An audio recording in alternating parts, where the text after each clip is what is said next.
छोटीशीच आहे पण छान आहे. एक माणूस असतो, त्याच्याकडे काही माकडे असतात. तो रोज त्या माकडांना काही फळे खायला देत असतो. एक दिवस तो त्या माकडाला म्हणतो, की तुम्हाला आता आजपासून सकाळी 3 आणि संध्याकाळी 4 फळे मिळतील. माकडांना खूप राग येतो. माकडांना वाटतं आपल्यासोबत काहीतरी धोका होत आहे. माकडे खूप गोंधळ करू लागतात. मग हा माकडांचा गोंधळ पाहून तो म्हणतो, ठीक आहे, आता मी काय करतो, आजपासून तुम्हाला सकाळी 4 आणि संध्याकाळी 3 अशी फळे देतो. मग माकडे खूप खुश होतात. माकडांना वाटतं आपल्याला 4 फळे, सकाळी 4 फळे मिळणार आहेत. माकडे खूप खुश होतात. तर बघा, गोष्ट छोटीच आहे. सकाळी फळे 3 दिली, सुरुवातीला सकाळी फळे 3 आणि संध्याकाळी 4, एकूण फळे झाली 7.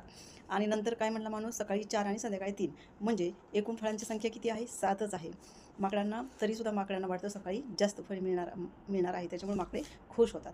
ह्या गोष्टीवरून आताचा माणूस आणि समाज पण अशाच पद्धतीने काम करत असतात. म्हणजे राजकीय नेते किंवा शासनकर्ते किंवा समाजाला चालवणारे जे लोक असतात, ते लोकसुद्धा सामान्य जनतेला असेच माकडांप्रमाणे मूर्ख बनवत असतात. म्हणजे ते गोष्टींना फक्त वेगळ्या पद्धतीनेच मांडतात आणि लोक खुश होतात किंवा नाराज होतात.